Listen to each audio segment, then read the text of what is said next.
What's up, Dallas? It's the one and only Mr. Community here. And guess what? It's time to tap in.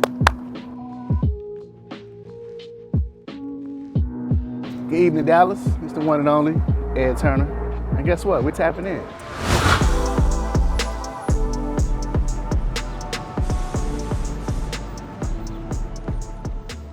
Hello, Dallas. Welcome to this episode of Tap In Dallas, where we talk about the newest and latest things that are happening in our beloved city of the city of Dallas. And today I am with Planning and Urban Design, and we're going to be talking about the vital role that PUD plays when it comes to the future of Dallas. Today, I have my guest with me from Planning and Urban Design. What's going on, fellas? How you doing, man? Hey there. Right. So tell us, what it is that Planning, Urban, and Design do in the city of Dallas, and how are y'all working to make Dallas a better city? So I guess first of all, my name is Lawrence Agu. I'm a chief planner within Planning and Urban Design. And in terms of what we do in our department, we cover kind of a broad swath of things, from developing how current cities or current communities in the city are developed, to either developing code or enforcement tools to help us understand what that needs to look like. So we go anywhere from engaging the community to develop that, to either help, and to also go into developing those codes that helps to develop what that looks like on the ground. Okay. Yeah, so my name is Patrick Blades. I'm a chief planner with Planning and Urban Design as well. And so when people ask me what does PUD do, or what do I do, I say that good urban planning is all about intentionality. It's making intentional choices about how we want our city to develop, what we want our neighborhoods to look like, what we want our communities to be. It's kind of like when you take a vacation, you have a vision of what you want to do, but you're intentional about where you stay, where you go, the places that you're going to go out to eat, or, a show that you're going to go see. And that's what Planning and Urban Design is we are intentional about how we develop the different areas of our city. So awesome. I've had the opportunity to attend quite a few of your Forward Dallas events that have taken place throughout the city, and a lot of them have been well attended. And I noticed that you have billboards where people can put stickers, put their input about what they want to see. So tell me more about how is Forward Dallas moving Dallas forward? Right. So that's a good point. So in terms of where we're trying to move forward with Dallas, it's also important to kind of think about where Dallas is now. Mm-hmm. So we're actually behind a lot of cities in the country in terms of future planning. Okay. So what our department does, we help the community see what the future of their communities want to look like and needs to be. Mm-hmm. But currently we don't have a plan or a map that shows what that vision looks like collectively. Gotcha. So most cities have that, provides predictability. All the community members understand what different types of places needs to be existed in the city. Mm-hmm. But the city of Dallas doesn't have that. So what we're trying to do is actually create that first future land use map that provides that vision for what the city needs to look like throughout all parts of the community, and then also helping to move forward some of those issues that we hear from a housing perspective or environmental justice perspective, that ties into how different places meld with each other. Right. So let's talk about housing, right? As we know, Dallas, like most urban cities, are in a housing crisis. Right.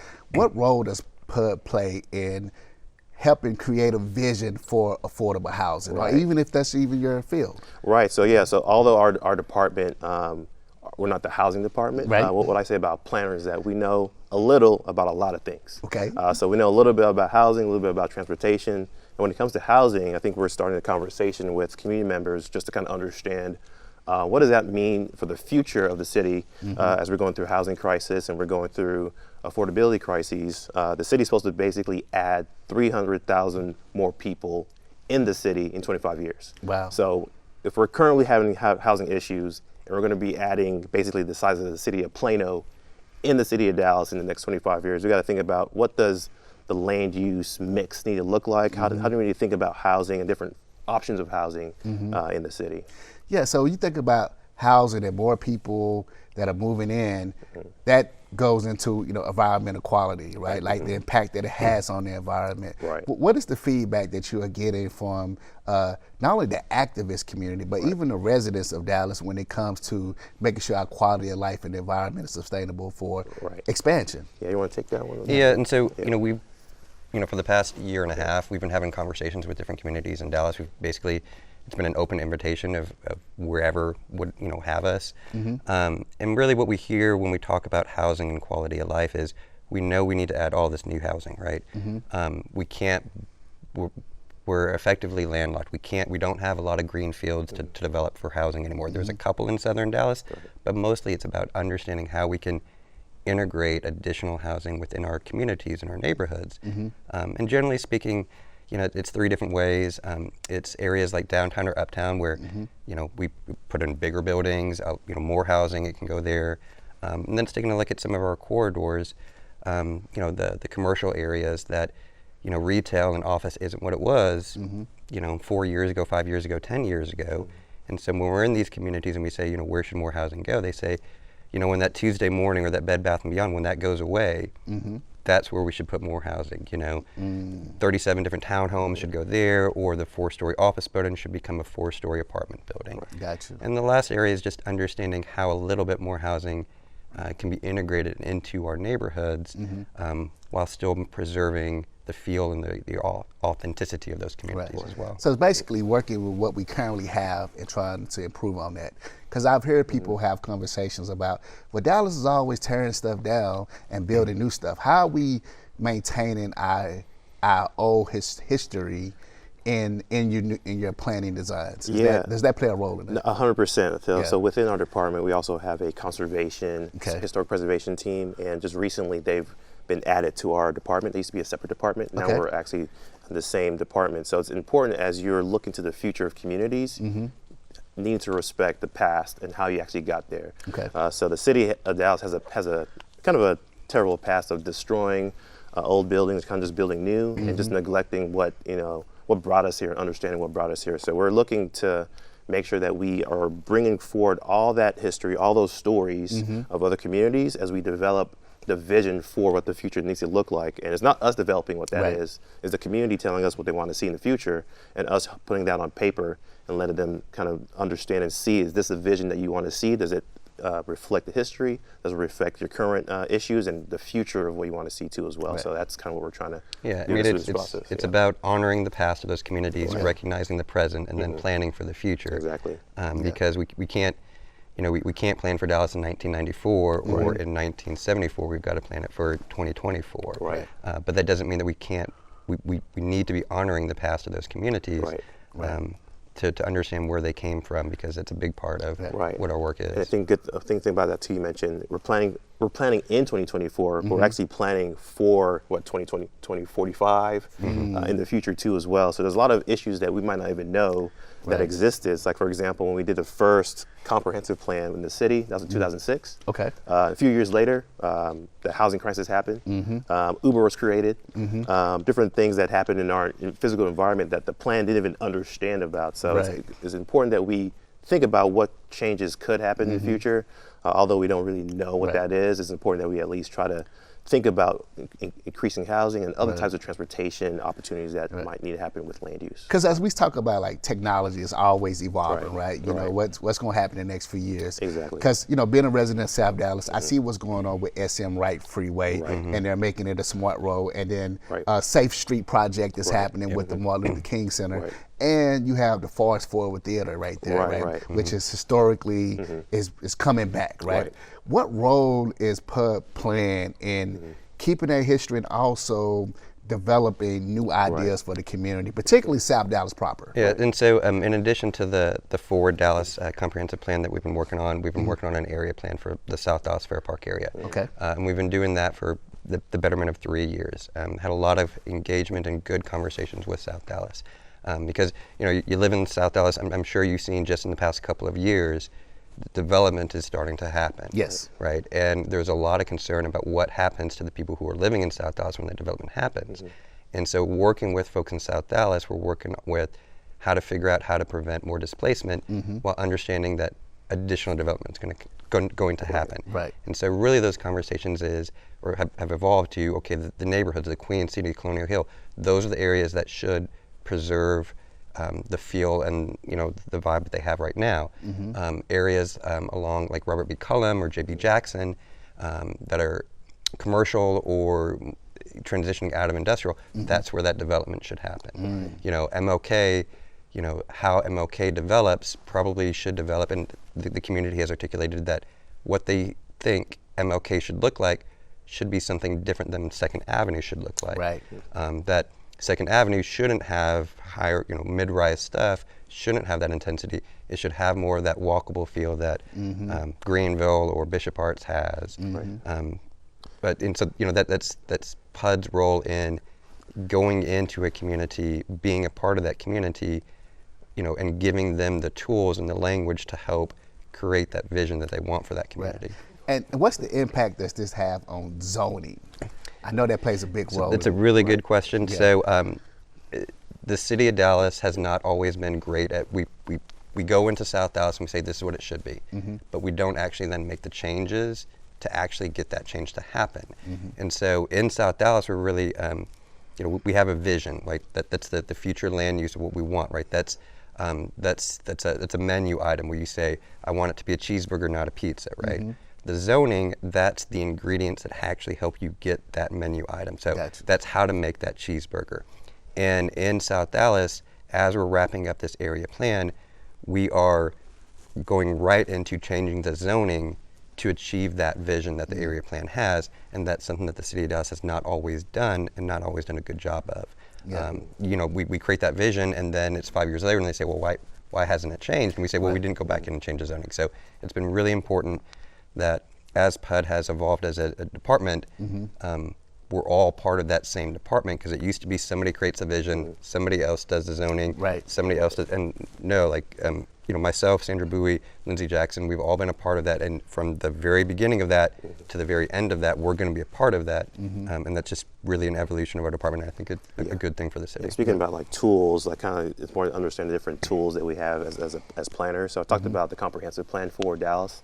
That covers the entire city. Right. The vision for the entire city. So before that, Patrick mentioned area plans. Okay. So the city currently has area plans in the city, but the issue with that without a comprehensive plan is that I can say from one community, I want a single family neighborhood. Okay. Somebody else can say the same thing. They can mean totally different things. Right.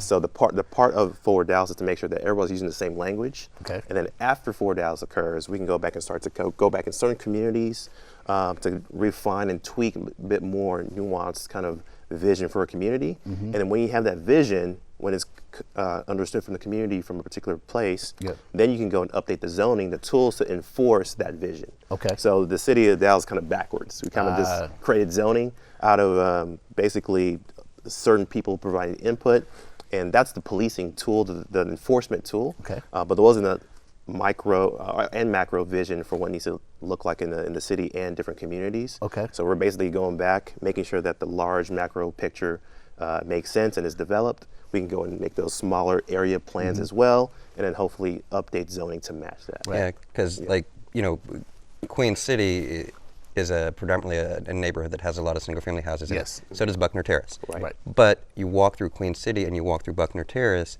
and it's a different type. It's still a cheeseburger, but it's Right. a different type of cheeseburger. And so Right. it's the making sure that we are then creating that. You know, we've understand that these are all the same Right.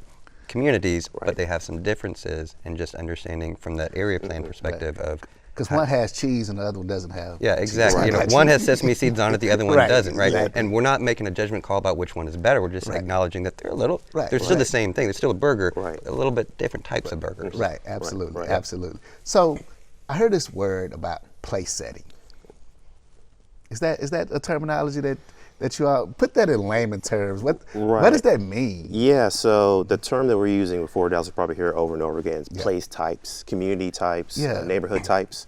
So place types, basically the name kind of speaks for itself. There are different types of places and communities that exist in the city. Okay. And going back to that macro understanding of the city, they're generally 12 to 15 generally understood types of places. So Okay. think about like a residential community, a mixed use neighborhood like maybe Deep Ellum. Those are types of places that we see. An airport is a type of place. So we have spent the last few years talking to all city members and community members about what current types of places exist and what places they want to see in the city moving forward. So when you hear about place types and types of places, that's generally what we're talking about, is what are these broad types of places that exist in the city to kind of create that general suite of understanding. And then from there, you can go into more nuanced conversations about, well, my place is a residential kind of place, but it has these nuances in here that we want to see. We want to be close to transit. We want to have these types of housing. We want to be able to access our grocery stores easily. So then we can go into more detail and figure out how those connections work from place to place to connect hopefully all the city and all the places in the city together. You know, as a lot of people talk about, you know, the north and south divide, Right. okay? And as you can see, North Dallas is pretty much landlocked, and there's so much opportunity down south. Right. How does infrastructure play a role in you all being able to plan for the future? Right. I think it's a two-way street, I believe. So people say, hey, should I put the infrastructure in here first before we develop housing? Or do we need to think about the projected amount of people increasing to do that? So I think it's a two-way street. So going back to Southern Dallas, that area is, in terms of the city of Dallas, it's one of the newer additions to the city of Dallas. So the city has grown through kind of absorbing and bringing other communities into the boundaries of city of Dallas. And over time, we've started from kind of downtown, the core, and going out to all the way to Southern Dallas. So in terms of infrastructure, it's important to think about the amount of people that are going to be in a particular part of the city. So Southern Dallas is going to be expecting a lot of influx of population, and to do that we have to kind of coordinate with transportation, with our Dallas utilities to kind of think about, okay, if we know population is going to be increasing here, how can we prioritize certain parts of the city to do that? So that's more of a conversation with other departments to think about where those funds should be located and prioritized, and then us as planners knowing what the community would like to see in the future, we can start to hopefully think strategically about, okay, when we should be adding housing, which kind of the developers and other partners can help us kind of do that too. It's kind of a Yeah, and that's why like Forward Dallas is so important, because if you don't have a vision for that area, Exactly. and someone says, okay, well, how wide should Ledbetter be? Like, you know, what type of sanitary sewer should we put here? And we say, well, we don't know what should be there. Then you're not going to get investments in infrastructure. So if Forward Dallas says this is what should happen there, because this is what the community wants there, this is what property owners want there, then that gives transportation and DWU and all of those folks who do that infrastructure to say, okay, we know this is what it should be. We're going to start planning and putting that money into that infrastructure, because they sat down with us and said, this is backwards. Usually, good functioning cities, we create a vision, and then utilities say, okay, this is what we do. Right now, utilities are like, what, we don't have a vision, so what should go there? I don't know. And so creating that vision is really important. And what we do is kind of focus on land, but it's important to think about transportation, because you can't really get to that land without a way of conveying to it. So transportation and land use, those are tied to the hip, I tell most people. So as we think about the different types of places that exist, we talked about mixed use that has maybe more density of people. There might be a more denser type of, it's not denser, more efficient way of getting more people to those areas, not just through driving, but transit and other modes of transportation to do that. Okay. All right. And then I want to just end it with this. I know you all are going to start back the Forward Dallas community meetings. What's the way people can find out more about Planning Urban Design and Forward Dallas, and they can stay tapped in and tune in to everything you all have going on? Right. So with Forward Dallas, starting 2024, we actually just concluded one of our initial community, committee meetings, which is a body of selected officials to kind of review the plan and what we've been hearing from the community. So we're going to be continuing with online engagement, continuing with in-person kind of requests to talk with our staff about issues that are currently happening with the plan draft. Also, too, we're going to be moving this along to other bodies in the city. City Plan Commission is another body that's going to be reviewing the document, hearing from the community through public hearings. Those are different ways of staying engaged. So I think we're going to be keeping our website up to date with all the information to get to those meetings, to request for us to come to their communities, because we're also too going around the communities. If you have any questions or want for us to kind of talk with your neighborhood, we can come out to you all and speak to as well. And also too, like Patrick's going to be helping with neighborhood and area plans moving after Forward Dallas. He engages with those community members on an ongoing basis as well. Yeah, and what I would say is, when I'm in a community and people ask me that, I say, just Google Forward Dallas. Okay. The first thing that's going to come up is an ad for a healthcare service. I don't know why. The second thing that comes up is our website that has drafts of the documents, the maps, has all of the data that's involved in there, has all of the meetings, has how to engage with us and invite us out. I mean, we've been in the past 18 months, I think we've done 200 events. Like Wow. I mean, I can list off, 100 different communities that we've been in and we've had these conversations because, we have tools, we'll travel. If you invite us out to these meetings, we will go and we will have those conversations with you. And we're more than happy to do that. Sometimes Forward Dallas is not going to be the policy that affects the issues that are going on, but we're more than happy to have that conversation and start pointing you in the right direction. Okay. Thank you, fellas, for joining us for this episode of Tap In Dallas. Thank you to residents of Dallas. As you can see, there is a lot of things moving forward in Dallas. And if you want more information about PUD and Forward Dallas, please go to dallas.gov/Forward Dallas to find out more about what's taking place in your community. Until next time, tap in, take care.